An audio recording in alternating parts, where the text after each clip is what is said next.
Since opening the investigation, the Justice Department has engaged in a comprehensive review of MPD's policies, training, supervision, and use of force investigations. Our review focused on MPD as a whole, not on the actions of any individual officer. We observed many MPD officers who did their difficult work with professionalism, courage, and respect. But the patterns and practices we observed made what happened to George Floyd possible.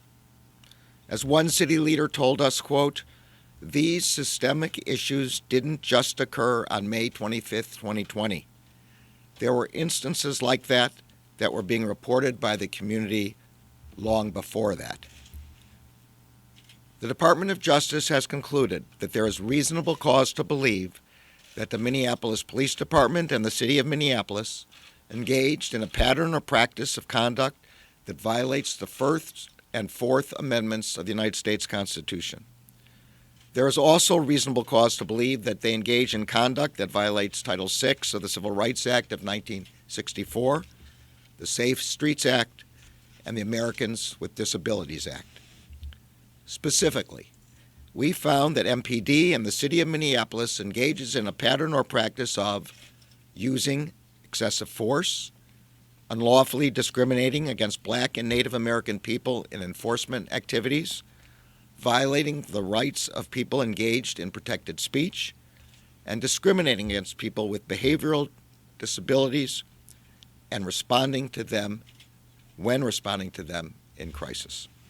Such conduct is deeply disturbing, and it erodes the community's trust in law enforcement.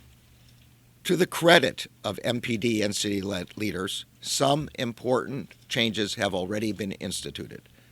Those include prohibiting all types of neck restraints and banning no-knock search warrants.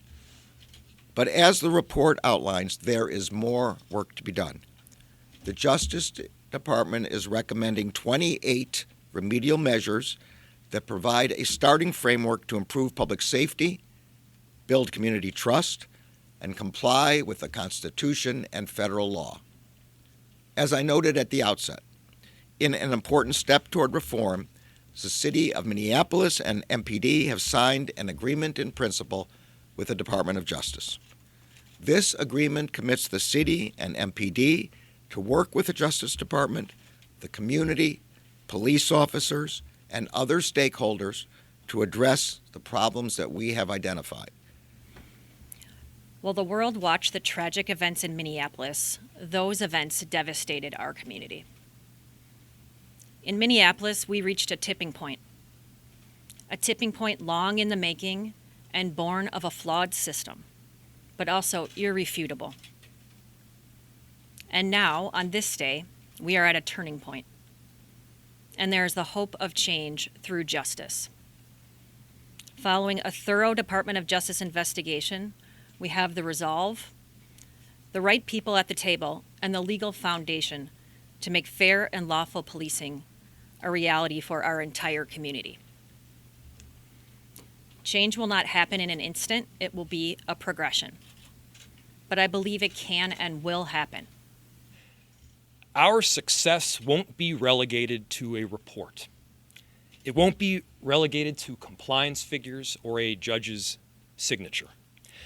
Our success will be defined by the people of Minneapolis feeling safe, in fact, feeling safer when interacting with police in our city. We are not going to stop until every single person in every single neighborhood and zip code feels safe interacting with the police.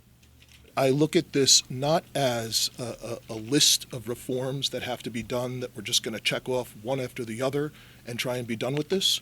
This is truly about trying to change culture around policing and trying to really build bridges and trying to ensure that, while we are faced with very real challenges addressing street crime and violence, trying to keep people alive, that as we do so, we have a culture that our officers, intentionally try to earn people's trust in every interaction that they do. We are grateful that the Department of Justice has finally decided to intervene. This intervention was long overdue, And we are hopeful, we are doing our best to put our trust in them, that they will hold Minneapolis elected officials accountable, because they have not been accountable to the people. Not just this current administration, but going back many, many administrations in which they knew about the atrocious behavior of the Minneapolis Police Department. They quietly settled excessive force lawsuits to the tune of tens of millions of dollars, and they failed to correct the injustices and the abuses and the policy violations that have been going on for years. So we call upon the Justice Department to not just work with the city of Minneapolis as it enters its negotiation, but to make good on what it said today, which is that they want the involvement of the community. So that means working in solidarity with us to continue to apply pressure to those in positions of power who have failed the residents of the city of Minneapolis.